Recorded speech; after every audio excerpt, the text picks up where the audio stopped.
Halo guys, kita jumpa lagi dalam tutorial Matrix. Kali ini kita akan membahas bagaimana menentukan nilai kebenaran dari pernyataan tunggal dan juga pernyataan berkuantor. Apa itu berkuantor nanti kita akan lihat ya. Di pertemuan sebelumnya, di video sebelumnya kita sudah membahas tentang konsep dari pernyataan tunggal. Jadi kita sudah memahami, tentunya kalian juga sudah memahami apa itu pernyataan dan apa itu kalimat terbuka. Kalimat terbuka yang bukan pernyataan dalam konteks logika matematika. Jadi kita harus bisa membedakannya konteks logika matematika dengan konteks bahasa. Nah, yang kita bicarakan adalah konteks logika matematika.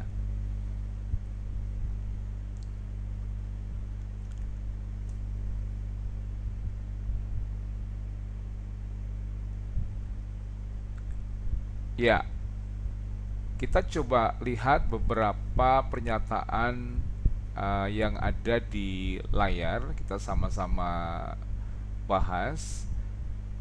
Kelima contoh tersebut jelas merupakan pernyataan dan merupakan pernyataan tunggal karena memang hanya terdiri dari satu kalimat tunggal ya. Dalam konteks bahasa pun ini memang kalimat tunggal. Jadi tidak terdiri dari lebih dari satu kalimat. Ya, jadi secara SPOK misalnya itu memang hanya ada satu ya. Ini bukan kalimat majemuk.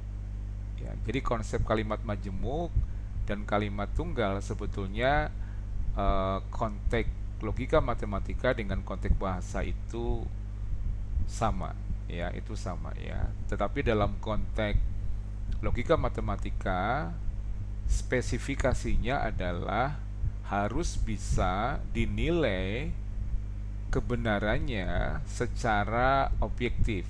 Tidak boleh ambigu, tidak boleh subjektif, tidak boleh relatif ya. Sifatnya harus bisa dinilai kebenarannya secara objektif. Itu saja pembedaannya. Tetapi kalau soal pengalimatan sebetulnya sama ya, sebetulnya sama dalam konteks bahasa maupun dalam konteks logika matematika. Nah, mari kita belajar bagaimana menilai kebenaran dari pernyataan-pernyataan berikut. Nah, tentunya cara kita menentukan nilai kebenaran dari sebuah pernyataan secara umum ada dua. Yang pertama adalah dengan pendekatan empiris. Artinya kita mengecek langsung kebenarannya melalui pembanding dengan kondisi di lapangan. Jadi kita mengecek langsung kondisinya di lapangan ya. Kita langsung lihat di faktanya di lapangan seperti apa. Apakah memang kondisinya sesuai dengan apa yang dinyatakan di dalam pernyataan tersebut ataukah tidak. Nah, metode yang kedua adalah mencari rujukan, mencari referensi ya, tentunya yang ilmiah, yang sahih, yang bisa dipertanggungjawabkan kebenarannya. Maksudnya begitu ya. Contoh nomor satu misalnya ya, Semarang adalah ibu kota provinsi Jawa Tengah. Apakah ini pernyataan yang bernilai benar atau pernyataan yang bernilai salah? Tentu kita semua sudah tahu ya bahwa Semarang memang adalah ibu kota provinsi Jawa Tengah. Oleh karena itu kita bisa mengatakan bahwa Semarang adalah ibu kota provinsi Jawa Tengah itu pernyataan yang bernilai benar. Jadi ini pernyataan ini bernilai benar. Itu maksudnya ya. Mudah sekali ya.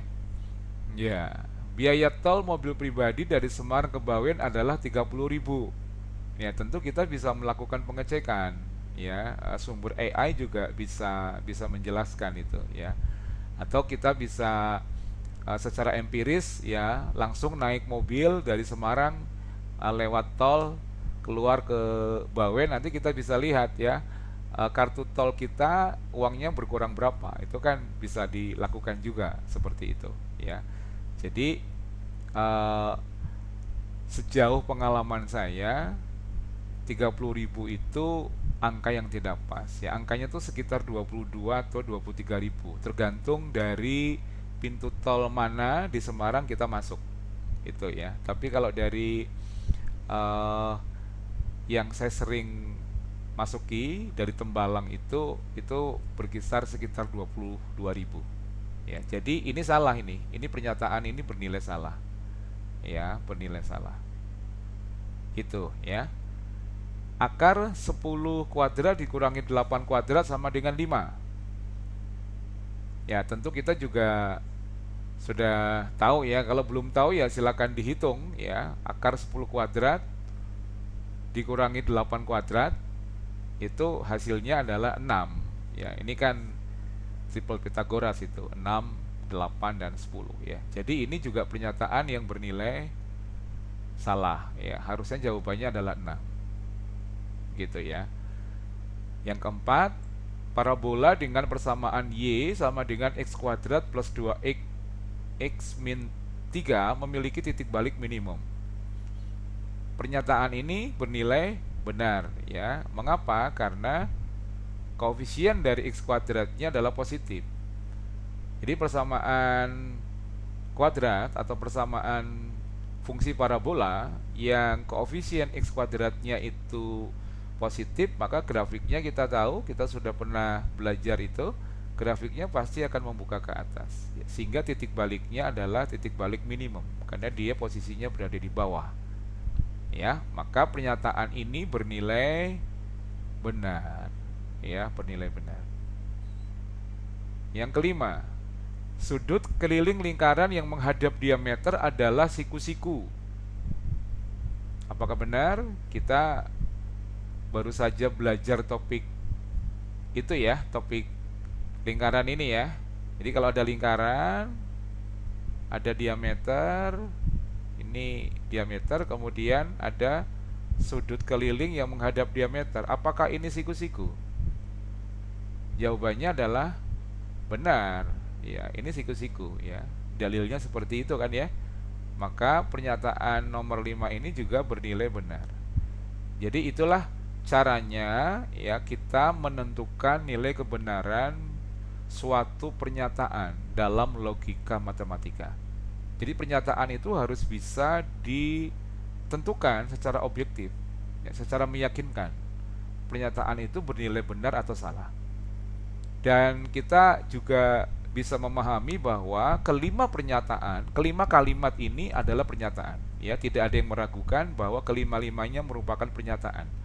Tidak ada yang berupa kalimat terbuka ya, tidak ada yang berupa kalimat terbuka. Oke.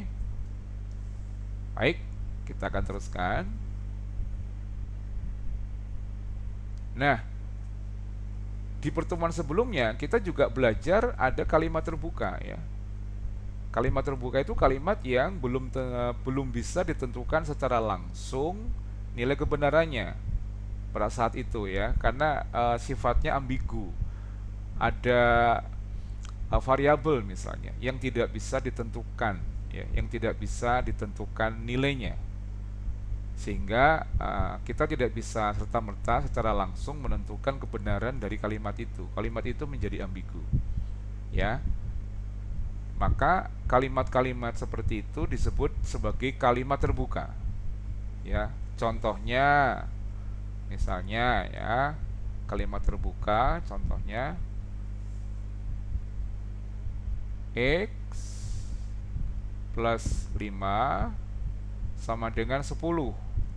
Ini kalimat terbuka. Ini kan pernyataan, tetapi dia bukan pernyataan yang bisa kita nyatakan pernyataan dalam konteks logika matematika. Ya, itu kalimat berita.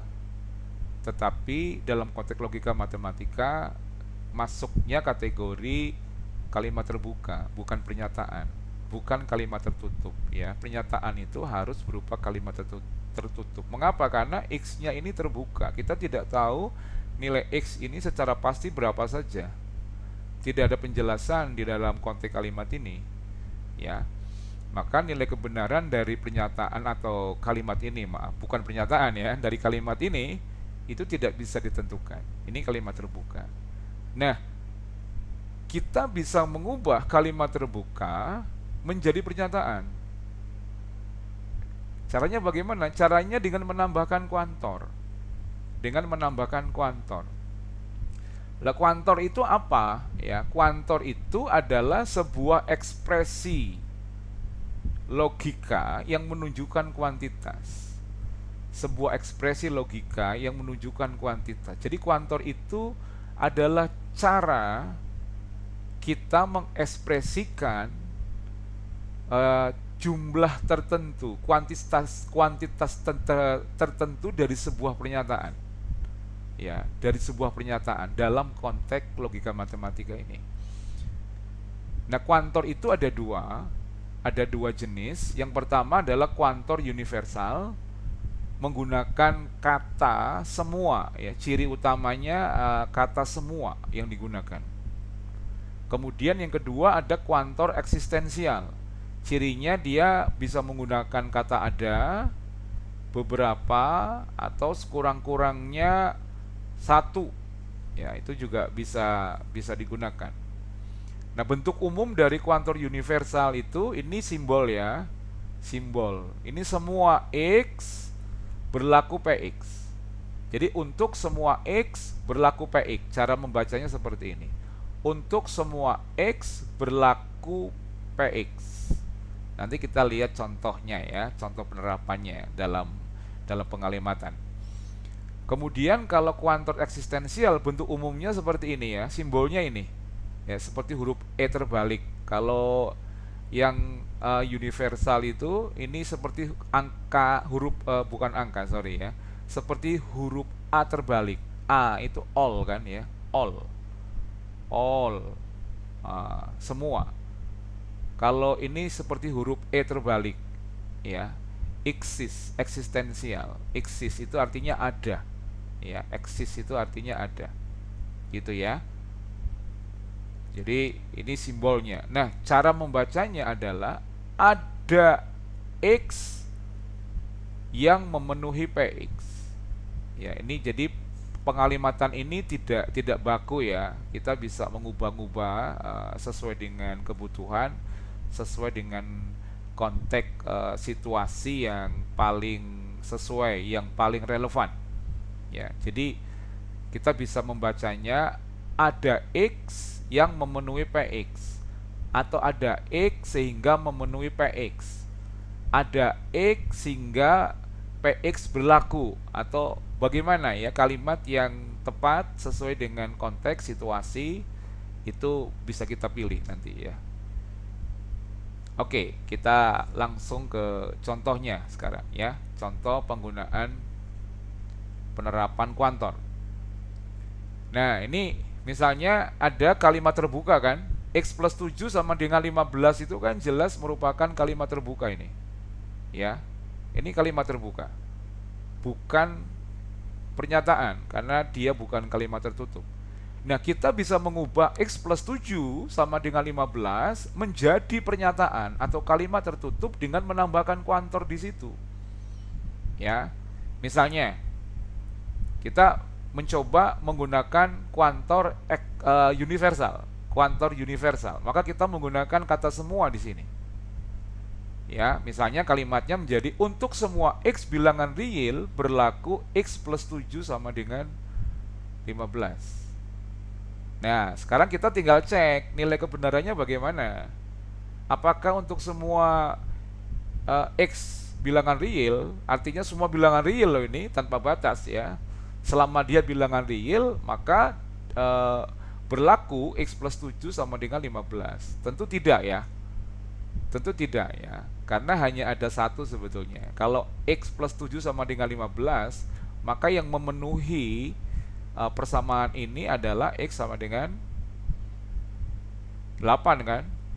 Ya, X sama dengan 8, hanya ada satu. Ya, berarti ini pernyataan yang pertama ini bernilai salah ya. Dia sudah berubah menjadi pernyataan loh ya. Dia sudah berubah menjadi pernyataan berkuantor. Ya, jadi kuantor semua itu sudah membuat X plus 7 sama dengan 15 yang asalnya dia adalah kalimat terbuka berubah menjadi kalimat tertutup atau pernyataan. Tetapi pernyataannya rupa-rupanya bernilai salah, itu maksudnya. Ya. Lalu kita coba menggunakan kuantor eksistensial dengan kata ada ini. Nah, dipilih kalimatnya ada X bilangan real yang memenuhi X plus 7 sama dengan 15. Ada, betul ya. Ada itu kan maknanya kalau kita bilang ada itu berarti kan minimal ada satu toh, minimal satu yang memenuhi kan. Ya memang ada satu kan, yaitu X sama dengan 8. Memang hanya ada satu nilai, X sama dengan 8 ya. Dan 8 itu bilangan real, berarti pernyataan kedua ini bernilai benar. Itu ya, itu caranya kita menguji nilai kebenaran dari pernyataan berkuantor. Pernyataan berkuantor yang sedang kita bahas ini masih merupakan kalimat atau pernyataan tunggal. Belum masuk ke pernyataan majemuk ya. Kita belum membahas majemuk. Ini semua tunggal ya.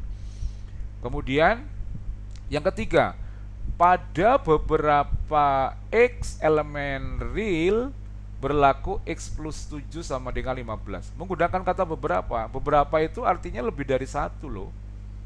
Ya. Padahal kan hanya ada satu tuh, X sama dengan 8. Berarti ini juga tidak berlaku. Ya. Salah ini artinya. Ya, dia pernyataan tetapi bernilai salah. Begitu maksudnya ya. Oke, contoh nomor 2. X kuadrat lebih dari sama dengan 0. Ini juga jelas merupakan kalimat terbuka, bukan pernyataan. Ya, karena dia masih terbuka. Belum bisa dinyatakan benar atau salah. Sekarang kita akan coba mengubahnya menjadi kalimat tertutup atau pernyataan dengan menambahkan kuantor. Ya, kita coba yang pertama dengan kuantor universal. Kita menggunakan kata semua. Ya, saya mencoba memilih kalimatnya menjadi pada semua X elemen R, elemen real, berlaku X kuadrat lebih dari sama dengan 0. Apakah iya? Apakah untuk semua bilangan real ketika dikuadratkan hasilnya akan lebih dari sama dengan 0? Lebih dari sama dengan 0 itu artinya positif ya. Betul ya? Lebih dari sama dengan 0 itu artinya positif. Ya. Positif. Ya, tuh. Ya kan? Iya, betul.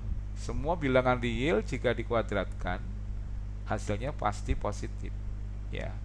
Minimal sama dengan 0 kalau X-nya 0 gitu kan. Minimal sama dengan 0 kalau X-nya adalah 0. Jadi, pernyataan yang pertama yang menggunakan kuantor universal, kata semua ini bernilai benar. Oke ya. Berikutnya, ada X elemen real yang memenuhi X kuadrat lebih dari sama dengan 0. Apakah ada? Ya ada. Jadi kalau semua saja benar, ada juga benar kan? Ada juga tidak salah, ini juga benar ini. Ya. Bisa dimengerti kan ya? Jadi kalau semua X elemen real itu memenuhi pertidaksamaan X kuadrat lebih dari sama dengan 0, karena semua bilangan real jika dipangkatkan 2 hasilnya selalu lebih dari sama dengan 0, maka kalau saya bilang ada, itu juga pernyataan yang tidak salah kan?